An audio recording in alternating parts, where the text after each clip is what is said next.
How you doing?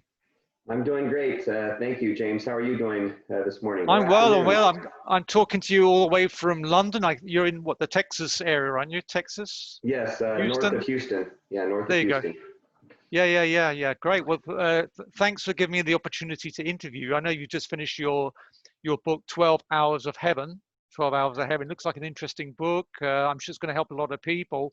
Just quickly about myself, how do we get together? Well, we've been involved with a lot, what we call a mastermind, right? We've both done coaching. So Yes. I'm based in London. I do a lot of coaching with people in the States, but yeah, most of my work, whoever's watching this video, is very much coaching, supporting people through either businesses or through the personal stuff, and more recently, people through all this COVID craziness, you know. Yeah, exactly. So that's kind of what I do. But Rick, tell us about you and tell us about the book. Tell us. Yeah. Well, thank you for the intro, James, and thank you for providing this opportunity to interview me and tell my story a little bit. So the book is called 12 Hours of Heaven: Lessons for a Better World. And much like you, I'm a coach, a business coach and personal coach, and work with others.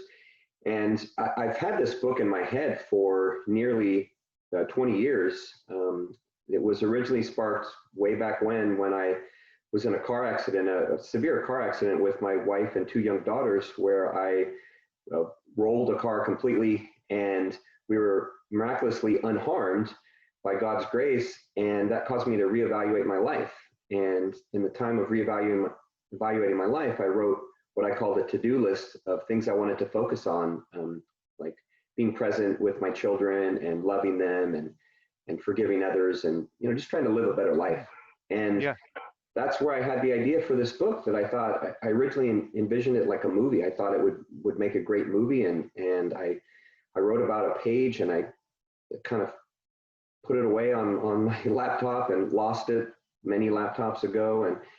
And then when you just mentioned that COVID craziness. So when COVID hit and we were in this quarantine and shutdown, and the world was headed in a bad direction, and has been, in my opinion, for a while now, for months or years, I was inspired to write.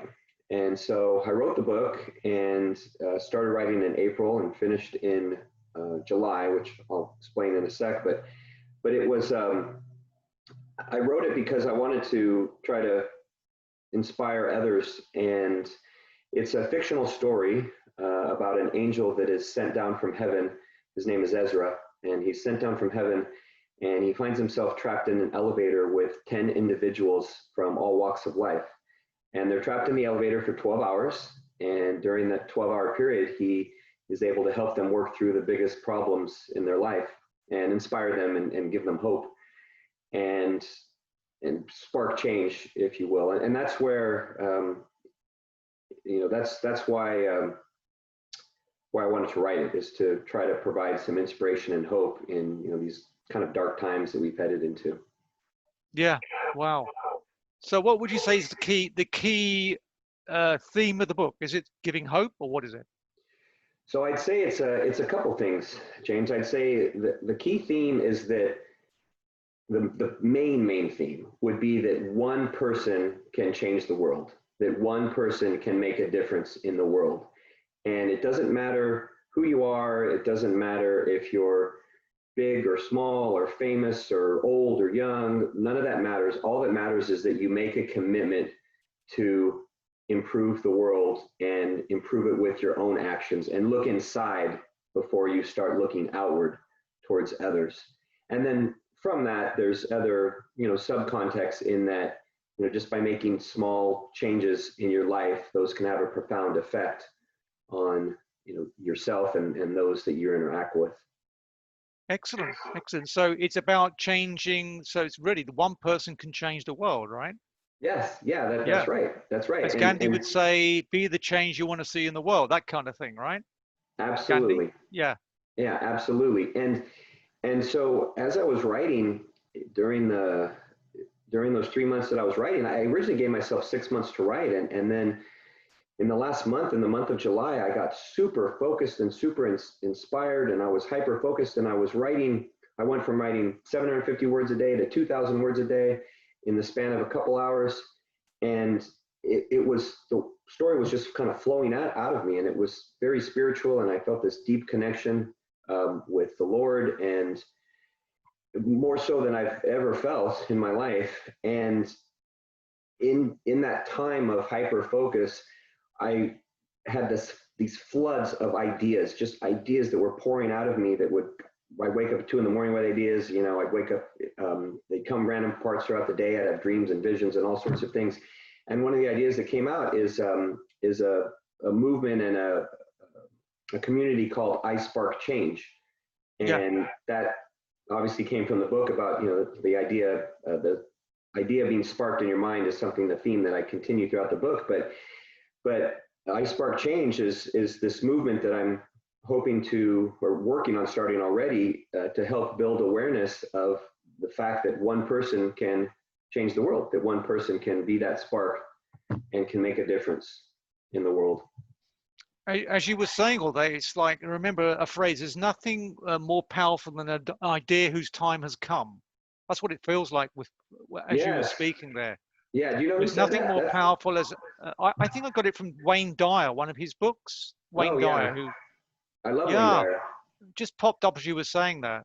Perhaps the time has come. It's ripe. It's ready.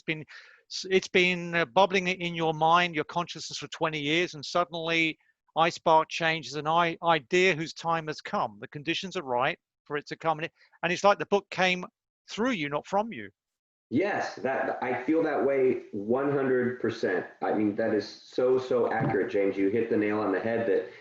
That it's not my idea. I'm just kind of I just typed the book. I was the scribe, if you will. But that I Spark Change, I think that society is so ripe for that type of movement, and so ripe for change, because things have been going in a kind of downhill for a bit now, and especially this year. This year, if anything, is a perfect indication of where humanity is headed in the wrong direction.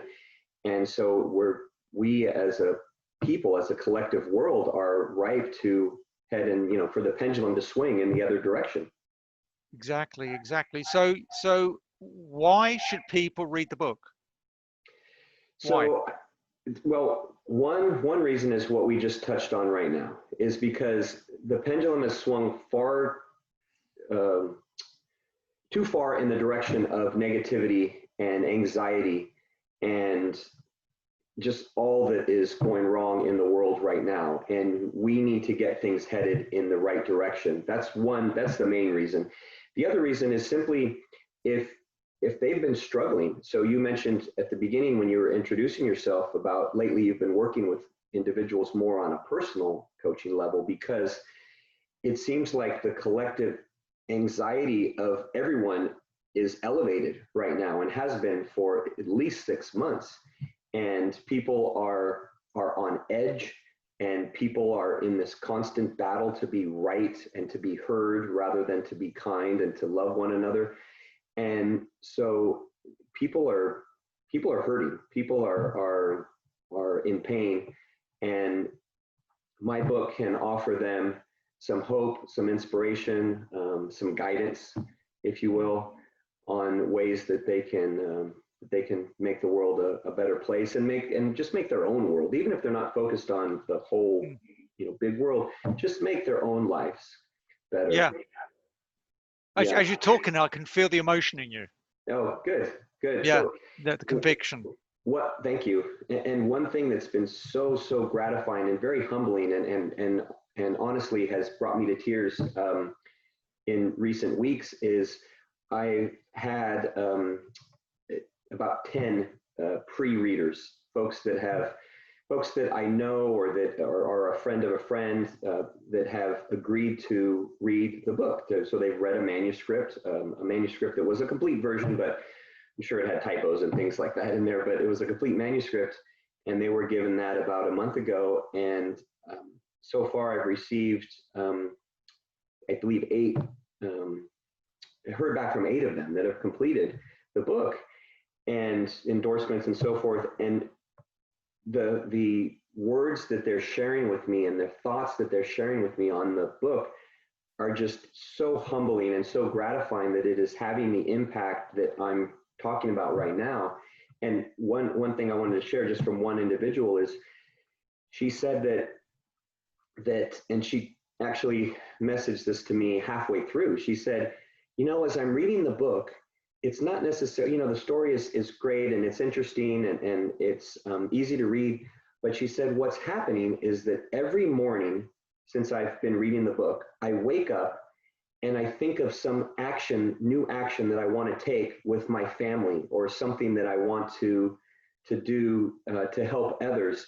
And it's not that, you know, my words were telling her what to do. It's just that she was inspired inside, that her own motivation just clicked on. It was just something that sparked there inside of her to say, hey, I'm going to do this to help someone else, or I'm going to do this for my family.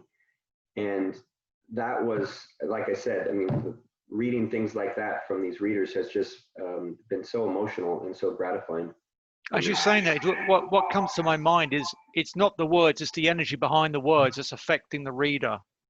Yeah, so it's sparking the reader's mind, but it's also the energy behind the words. There's something about the energy behind the words in the book. Yes, yes. And that's where, you know, people can believe how they will, but that's where I believe there's the divine inspiration. You know, personally, as I was saying, I was just described that, you know, I felt this deeper calling to write and to get this message out there. And I don't, you know, it's not my message. It's just something I'm sharing, and hopefully it resonates with others. Fantastic. And tell me, who should read this kind of book? Obviously, not all people are going to read this kind of book, but who would be the kind of perfect type of person, or who would be the person who gets some real value from the book? And that's what it's all about, giving people value. Who would be the kind of person in your mind's eye? Yeah, so the answer I originally wanted to go with is everyone, right? Is that everyone, I could see everyone wanting this book. However, I'm realistic, and in speaking to a couple different publishers, I spoke to one, and she said, well, actually a few different people, my editor and so forth, they said, you know, you have a little challenge with your book. Your book is great story and it has a great message. The challenge is that when you upload a book onto Amazon per se, there's categories that you have to put it in: fiction or nonfiction or Christian or spiritual or inspirational or self-help. And the feedback I got is that your book is like 10 different things. And so we're not sure what category to put it in. And they said that that's a bad thing and it's a good thing, because it's a good thing because it can reach lots of different readers. It's a tough thing because when they're searching, you know, it's challenging for them to find. But what one publisher said is, she said, you know, it's what I would call a unicorn. Every now and again, a book comes along that resonates with vast array of people, and there's been different books that have done it, you know, throughout recent memory. And she says, I see your book as a unicorn. But I guess to give a clear answer, you know, that is for those that are looking for a definitive answer, I would say those that feel that there's a better way, that right now they're not as happy as they want to be. They don't think the world is where it wants to be, you know, where it should be. And they're looking for help. They're looking for inspiration. They're looking for hope. They're looking for guidance. They're looking for some love, some spirituality. I mean, those are all keywords, you know, that come to mind. And I guess somebody who wants to spark change in their own life, they want to connect to their inner spark, right? Yeah, that's great. That's a great way to. I think that's what seems to be summing up. That's great, Rick. Well, what's the next step for people who are interested to take this forward? What's your next step? Yeah, so the book comes out on October 14th. That's where it will be released on Amazon and the different Ingram Spark and the different online. There will be you'll be able to order a paperback copy or a Kindle version. The audio version will be coming after that. But right now I do have a project on Kickstarter. Kickstarter is a crowdfunding campaign where you back a project and then you receive something for backing the project. And in my case, you receive a book and a t-shirt. We have iSpark Change t-shirts and bracelets, and and you can get a signed copy. There's different levels that you can back the project at, and that's how you can pre-order it right now for the next few weeks until it comes out. Where do people go to get to Kickstarter? Is it kickstarter.com, or how do they get Yeah, there? it's just kickstarter.com, and they search 12 Hours of Heaven. And I can put the link, if you share this with anyone, we'll put the link on there for Kickstarter, but, or they can just go to 12hoursofheaven.com, and it has everything on there. 12hoursofheaven.com. Yes, and that's the number 12, and then hours spelled out. Hoursofheaven.com. Yeah. Great, Rick. I think I've asked you enough questions. It's been a great dialogue here. Yeah, thank you very much. Great. You're a great listener, James. You put my words. I sit here and ramble for 3 minutes, and then you say exactly. I just ask questions. Yeah, it must be all the coaching I'm doing. Rick, I wish you every success in helping to spark change. If it's just one person who sparks change from your book, then I think you've changed the world. Yeah, thank you very much. If there's more, that, even better. Sincerely. Great. Thanks very much, Rick. Take care. Thank you very much, James. Talk to you soon. Bye. Bye for now.